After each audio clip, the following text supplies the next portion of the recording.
Hello, everyone, and welcome to the Your Mark on the World show. I'm your host, Devin Thorpe, and our guest today is Dawn Grimes. She's the Vice President of Business and Enterprise Development at RecylceForce. Dawn, welcome to the show. Devin, thank you so much. It's such an honor to be here. Thank you. Well, we're thrilled to have you. You know, you're doing some amazing things, and I just want to point out to everyone that we're going to hear a little bit of Dawn's work the whole time we're talking to her. She is working right there. We're doing this interview from her office at the warehouse where the real work happens. And so sometimes we're going to hear some of that real work. But don't be distracted. Be excited because of that. So, Dawn, tell us what it is that's going on in that warehouse behind you.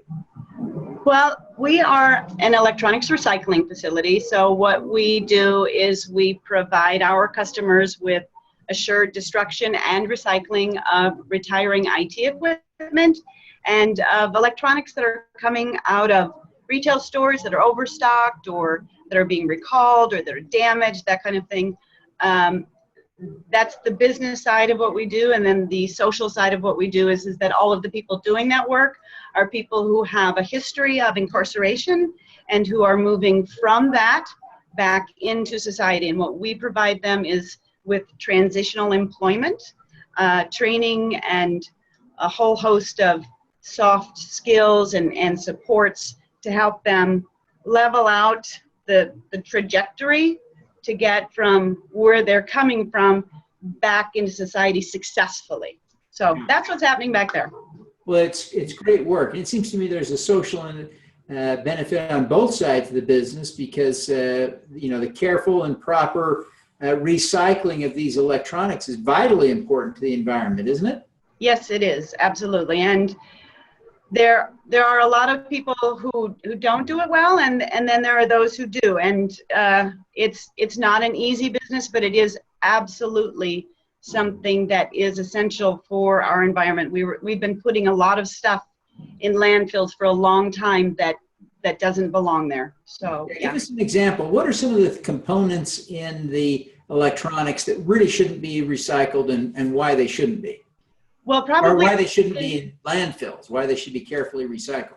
Yeah, one of the most prevalent and dangerous things in our electronics waste stream are cathode ray tube televisions. So those are the old televisions, the big fat ones that we still see coming into our facility in the thousands every month.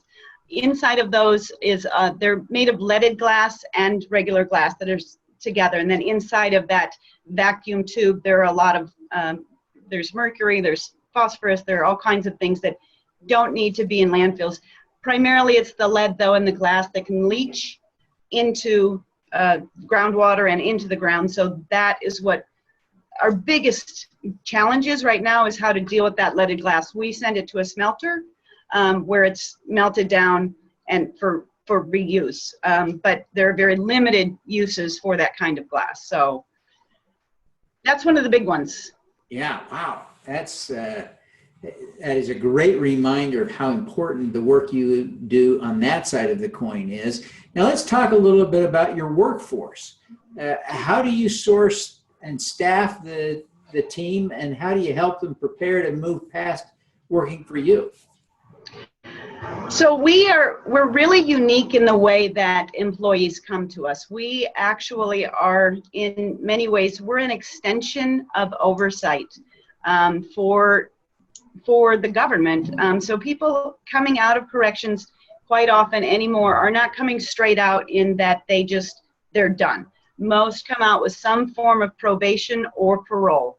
So they're still required to check in, to be a part. They're still in the system. Many of them face a lot of challenges because of that, and I'll go into more detail about that later. But the way they come to us is through the court system and through their work release facilities, but because they're there, they are still incarcerated at night, but during the day they are required to work, and they are required to ease their way back into society. So we serve kind of this duo role of not only providing them a job and training and helping them level out, we're also working with probation officers, with correctional facilities, with the child support agencies with the prosecutor's office, so that there's this, it's not an us-them situation, it's a we're all working together for the same goal. We want to reduce crime, we want to help people, and we want to move forward. So that's how they come to us.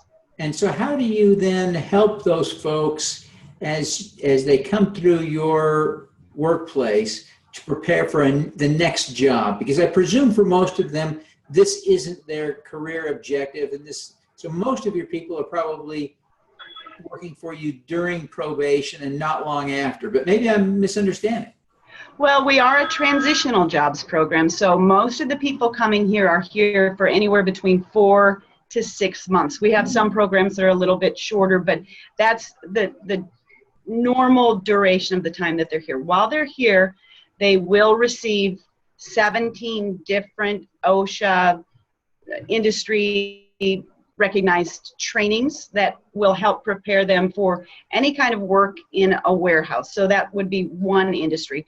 There's also environmental services work that they may be placed into. There's logistics work. There's reverse logistics.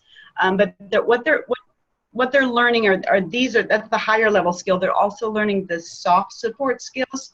A lot of the people who come in through our program have never actually had a job. So things like timing in and timing out, going to lunch, coming back, calling in, just being on the job, understanding expectations, those kinds of things, knowing what to do when you're distressed at work. How do you deal with that? But we do work with them even after they've been here, actually, earning and learning. We have a job placement program where we are working with employers in our area to extend dialogues and open dialogues with regard to hiring people who have a history of incarceration. So we work to place them. We also work with temporary agencies, and when someone doesn't go directly from here to a permanent job, we have a temporary place where they can get temp work and maybe get connected with an employer there. So there are a lot of different ways that we're working with our employees to help them get permanent work. That stabilization that happens in the first 4 to 6 months, though, is really essential, we find, to making them job ready. Yeah. Have you been able to gather any data on recidivism for your participants as compared to the general population when they're released? Yeah, we have. And in fact, we were a part of a game changer for us was our participation in a DOL study that we were involved in between 2011 and 2014. The first, that was, all of the data for that was collected and analyzed by MDRC. And the first year impact has come out, the third year is about ready to come out, but where we're sitting compared to the national averages, we're about 1/3 with regard to return to prison. And our job placement, people who are going on and leaving and getting employment, is about 60%. There hasn't been a lot of data collected on that nationally, so we're kind of, we don't have anything to compare that to, but with regard to recidivism, we're in the 20 to 23% range, which is, compared to here locally, it's about 55%. Wow, so you're more than halving the recidivism rate, if I understand you correctly. Yes. That's great. That's really a big impact, and that's got to be saving money, tons of money for the community there. Well, I will tell you that there was a study that was done recently that said that locally, if we could reduce the recidivism rate by 1%, that we would save the state $1.5 million in just cost savings. And here locally in Marion County, 1% would be 46 people. We employ an average of 300 people a year that come through our program, and literally thousands have come through our program. So the cost savings just in incarceration, and that's not even counting things like lost revenue due to taxes, because our employees pay taxes and our employees pay their child support. So those are things that aren't even being calculated. Right. Not to mention the ripple effect with regard to families. Now, this is really a high impact program. Now, you operate as a nonprofit. Yes. Are you able to cover all of your operating costs with the revenue from the recycling business, or do you need donations in addition? No, we are not able to cover all of our costs, and the reason that we're not is because essentially the productivity rate of people working here is somewhere between 25 and 35% of what an average worker might be expected to attain. There are a lot of reasons for that, and obviously our goal is to teach them to be ready to perform at rates that are comparable to the labor force. Right. But we have our employees are often called out to go do a drug route, go do a probation visit, go get their child support set up, go get their driver's license reinstated. In addition to the fact that many haven't had a job, so they're just learning how to do that. So we do not have an efficient workforce yet. That's our goal, is to train them to be efficient, but we recognize that there's a learning curve, and that's our job. So we don't cover all of our costs. We're not, but we do meet our customers' expectations, right? We just maybe have to use 2 people to do that instead of 1. Yeah. So as you look at what you're accomplishing, do you have some favorite success stories that you like to brag about? Yeah, I get a new one every week, really. So one of my favorites is Chris Holt, who was with our program. I think he was here about maybe a little less than a year. And while he was here, he just took, to what are we doing, and how can I do something, like how can I start a business? So he began to work with our social side and started to take some classes with regard to, just finance management, learning how to start a business. And he did. He ended up starting just a light haul business and snow removal. Just about the time that he was starting that business, we were shaving off a piece of our business, which is we used to do cardboard pickup. And we did that in the community, and it was a really great way for us to get to know the community and for them to get to know us. But as we've grown, we have now to dedicate all of our resources just strictly to electronics. So we needed to shave that off. And so he picked up all of our cardboard customers and now still brings the cardboard to us because we can still recycle it. We just couldn't go get it. And so he's grown a business. All of our customers are still happy. And then he's expanded that business now, and he's actually in his own community starting his own nonprofit to help youth learn how to start businesses. It makes me I just want to cry just talking about him. So if I keep talking about my favorite stories, I might start crying. So, sorry. I appreciate that. That's really, I think, a great example of the kind of impact you're having on people to really completely change their lives. And that's really the value I think that you're creating is it's not in statistics, it's not in dollars, it's in lives changed and by the work you're doing. So yeah.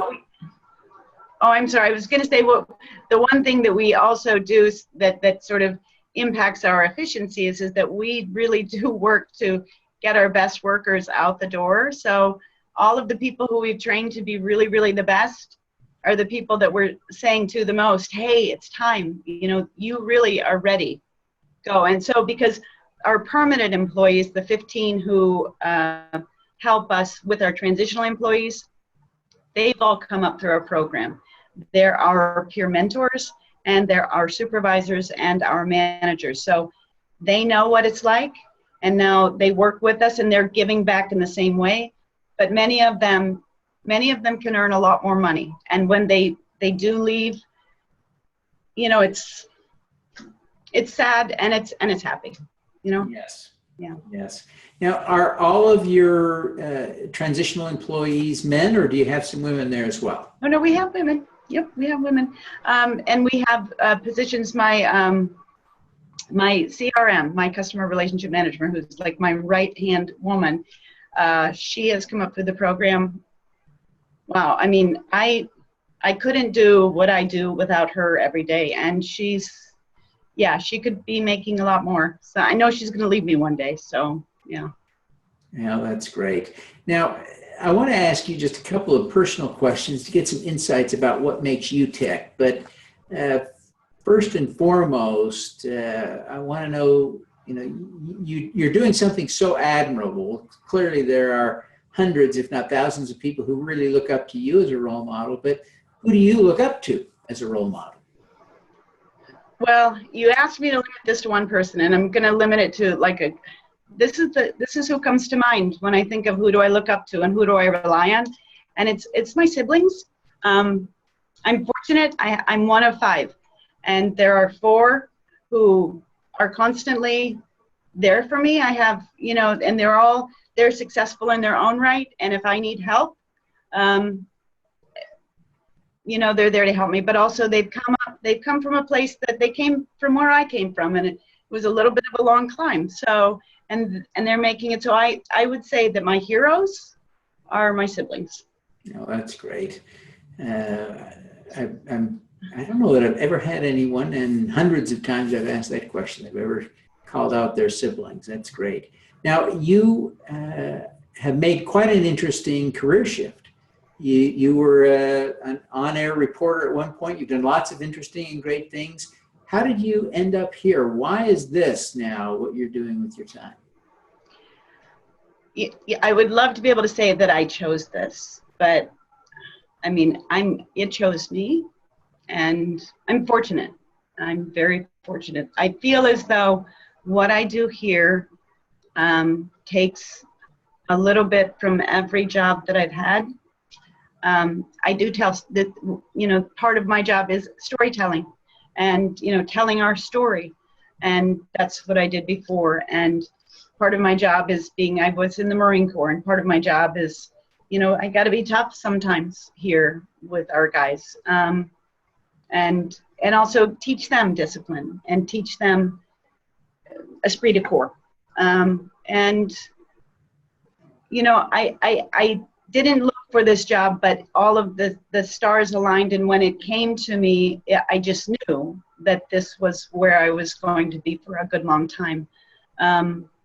I did have, some work with an electronics recycler in the past. He was a customer that I was doing some marketing and video work for. So I had that in my history as well. And it all just came together. I don't know, that's not the greatest story, but it's the truth. No, that's great. No, that is terrific. Now, what is your superpower, Don?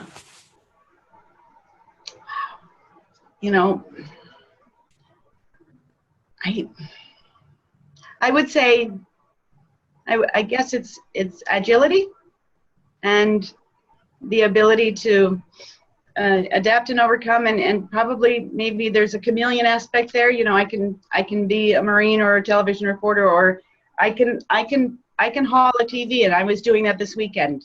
We had a huge event at the zoo this weekend, and we were really, really, really, really hit. And I was literally pulling TVs behind me. So, yeah.